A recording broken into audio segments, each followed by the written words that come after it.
O relato de hoje é este. Deixa eu me acertar aqui na cadeira. Minha mãe cegou um lobisomem. Oi, Ana, sou super fã do seu canal e a pedidos da sua outra super fã, minha esposa, resolvi contar meus casos sobrenaturais. Vamos ao caso, então. Os nomes já estão trocados. Então acho que não sei, deixa eu ver aqui se é um moço que nos conta o relato.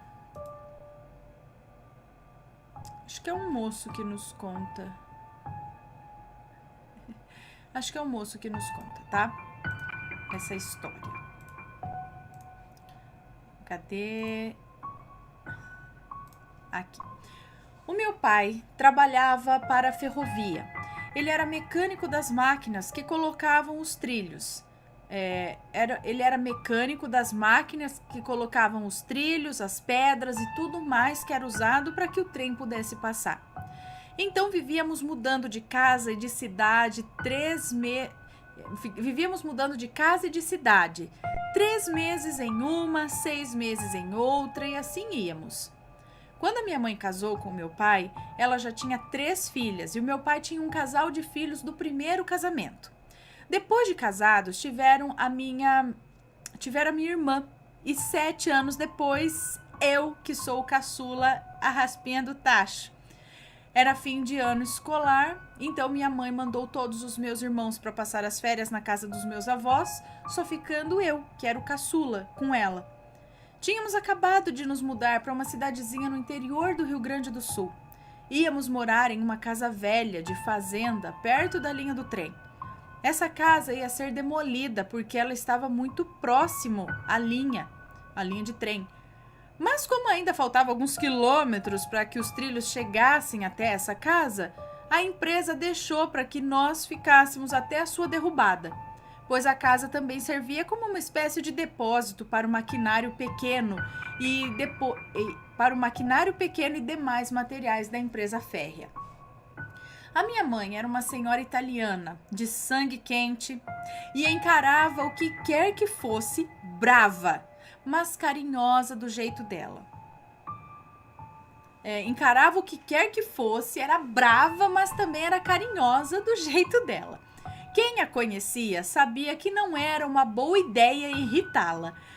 Como minha mãe foi criada em uma fazenda no interior do Paraná, desde nova aprendeu a atirar.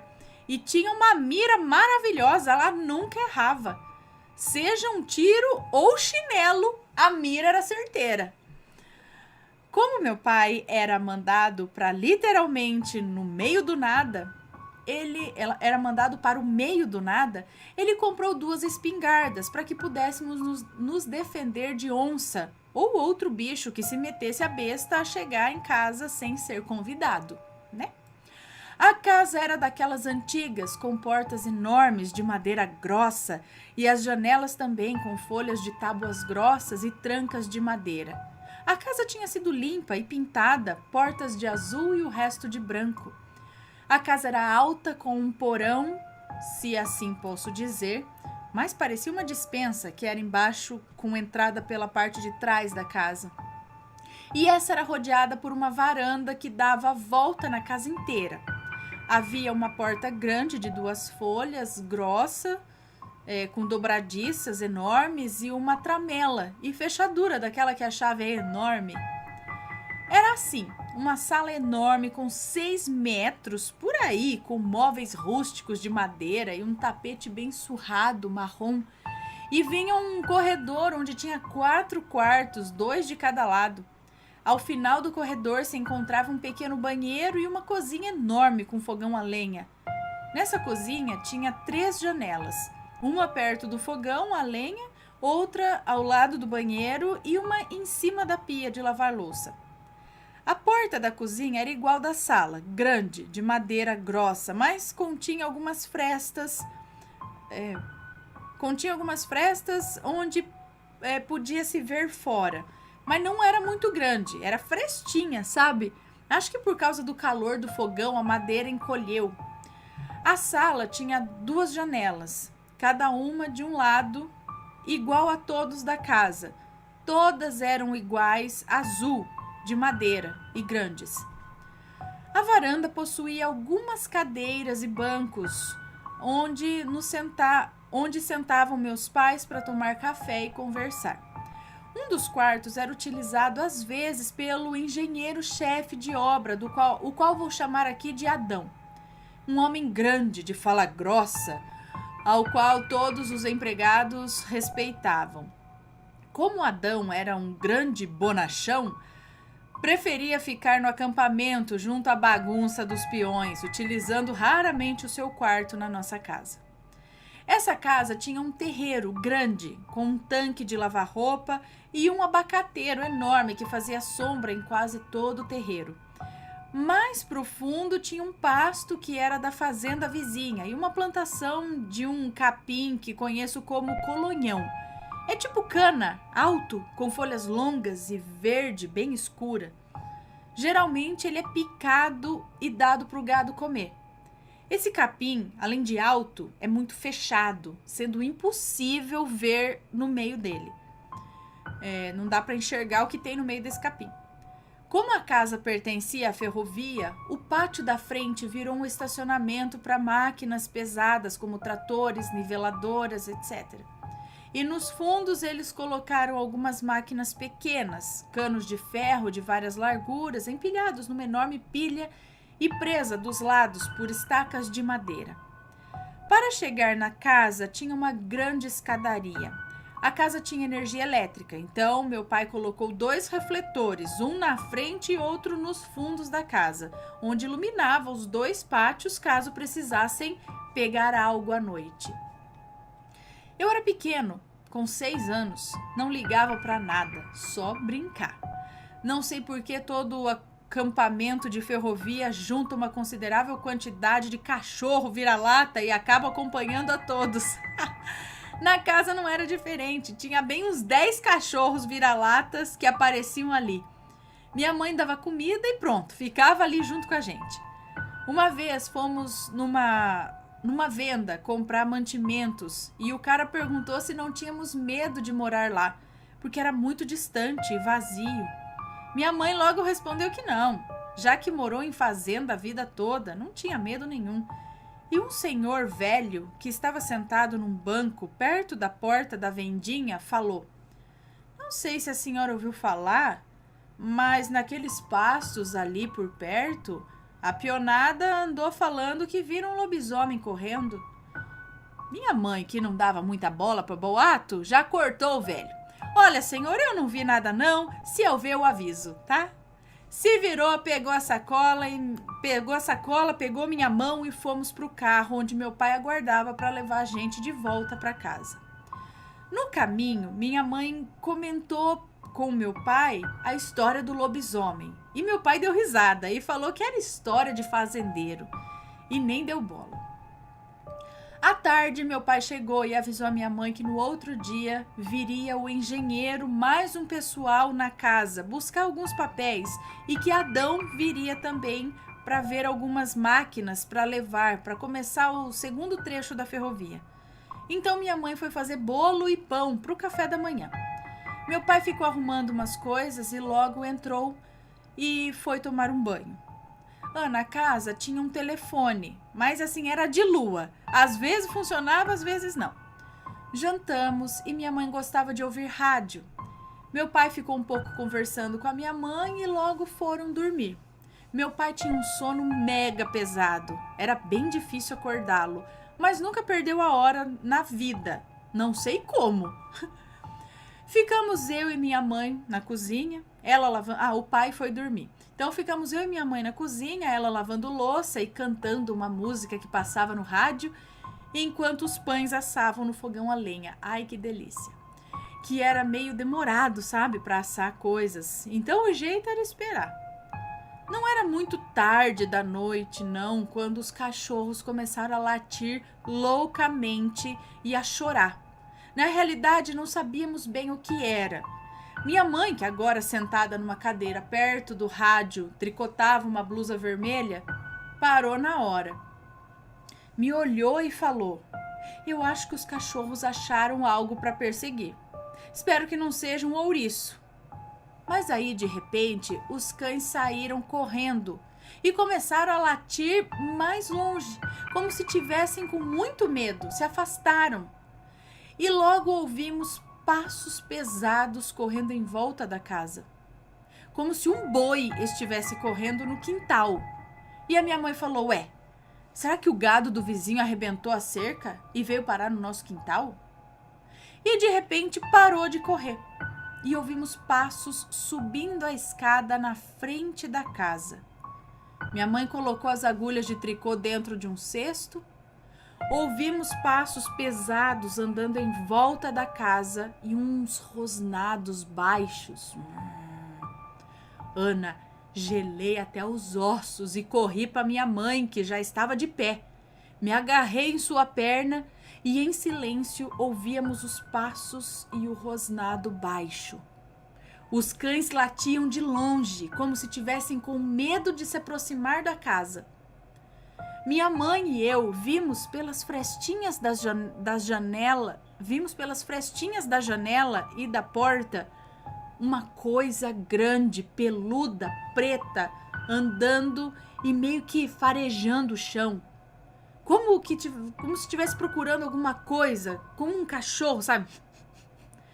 Minha mãe, me segurando com um braço, começou a andar para trás bem lentamente, até a parede onde o meu pai tinha pendurado a espingarda. Pegou uma espingarda e olhou para mim fazendo sinal para que eu ficasse quieto.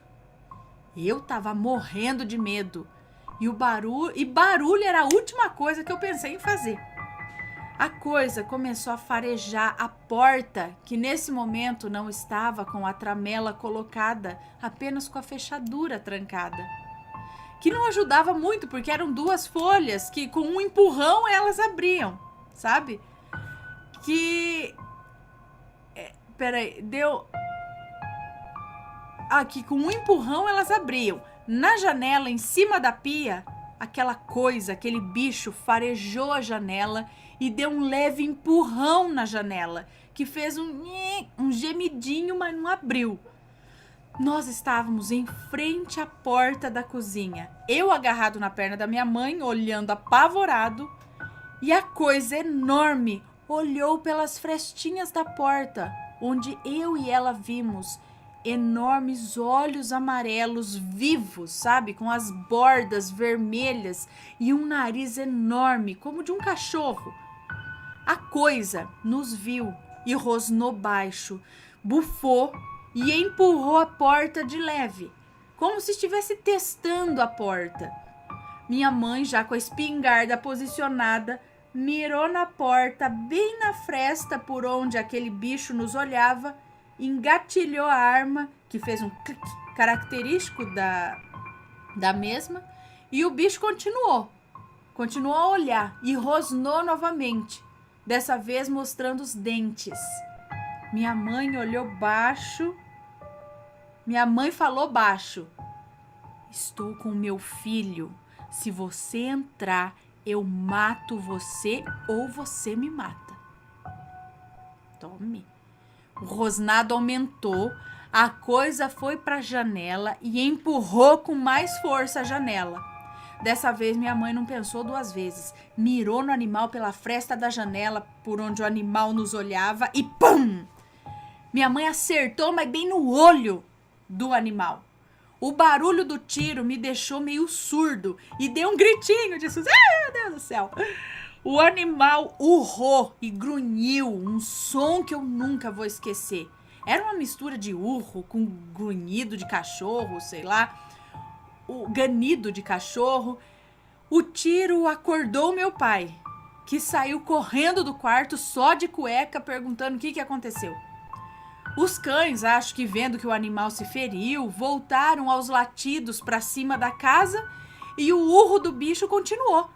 Minha mãe falou pro meu pai: fulano é um lobisomem, pega outra arma e manda bala no desgraçado. Meu pai, meio confuso e não entendendo muito bem o que acontecia, fez o que a minha mãe mandou, pegou a outra arma e pela fresta da janela, que agora estava maior por causa do tiro, ele olhou e viu o bicho muito maior que qualquer cão, O animal meio que rolando nas patas traseiras e se defendendo dos cachorros que agora o rodeavam tentando morder ele. Quando viu a cena, meu pai engatilhou a sua arma, atirou, acertando na perna do animal. Ouvimos outro urro e a coisa, no desespero para fugir, tentou subir em uma pilha de canos de ferro que estavam no pátio. A pilha de cano de ferro, que eram muito pesados, não aguentando o peso do animal, começou a rolar, causando um enorme barulho. Eu me enfiei debaixo da mesa, tapei meus ouvidos, mas mesmo assim ouvi os urros daquele bicho que, depois de derrubar os canos, se enfiou no mato colonhão, aquele mato fechado, aquele mato alto lá, deixando pelos pela cerca. E podíamos ver o mato alto se abrindo por onde ele fugia, deixando rastro de sangue, com a cachorrada agora o perseguindo. Foi apavorante. Meu pai correu na sala, ligou para o Adão que viesse, porque tinha algo na casa. Minha mãe continuou parada com a arma apontada para a porta, sem piscar, pronta caso aquele animal voltasse. Logo chegou Adão, com um monte de homens em uma caminhonete, e começou a gritaria de homens que entraram na mata, e logo depois ouvimos alguns tiros disparados e latidos de cachorro. Foi uma confusão total. Adão, depois de um tempo, bateu a porta se identificando. Minha mãe abaixou a arma e abriu a porta. Ele entrou com um revólver na mão, com os olhos arregalados. Perguntou se estávamos bem. Minha mãe devolveu a arma em seu lugar na parede e falou que estávamos bem.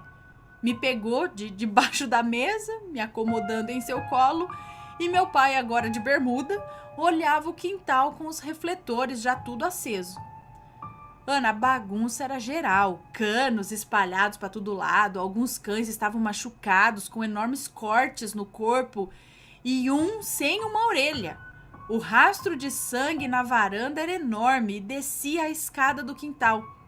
Alguns homens apareceram no meio do mato armados,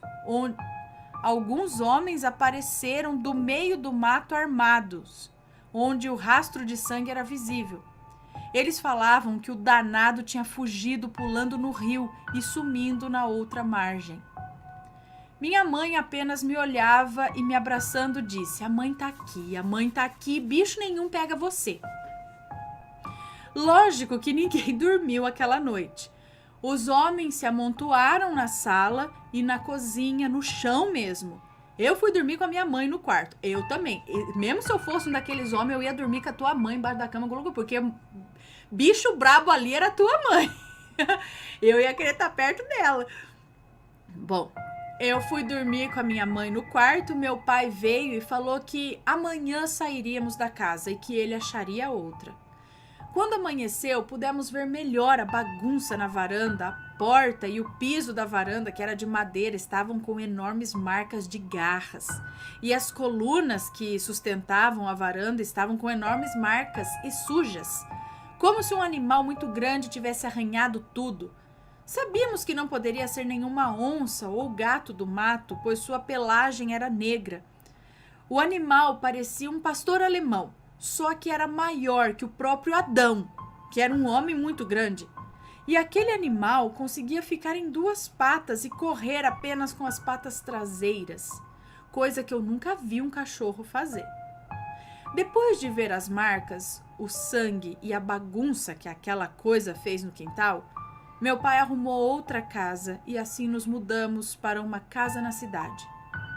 Um dia fomos comprar farinha e o vendedor perguntou, meio com medo, se a minha mãe era a mulher que cegou o lobisomem. Minha mãe, que estava de mau humor e sem paciência, respondeu: sou eu mesma, mas pena que ele fugiu, porque eu queria um tapete novo e me contaram que couro de lobisomem é bom. Foi arretado isso aí. Pegou a farinha e saiu na porta, olhou pro velho e disse: se você vê um caolho mancando, mete bala nele, porque o desgraçado é o lobisomem. Pegou na minha mão e voltamos para casa com os homens chocados nos olhando. Logo nos mudamos da cidade. Bom, desculpa o tamanho do relato, mas eu tenho vários causos sobrenaturais que acontecem até hoje, mas eu conto mais tarde. Obrigado, Ana. Até. Um beijo pra você, muito obrigada. Parabéns pra tua mãe. E aí, não apareceu mais? Eu já queria saber, tinha voltado lá no lugar pra saber se não apareceu ninguém aí com um tiro no zóio, mancando, né, pra saber quem é o lobisomem. Mas ela deixou o recado, já pensou? Será que esse povo viu aí? Quem será que era? Bom, fato é que perto dela ele não vai chegar mais.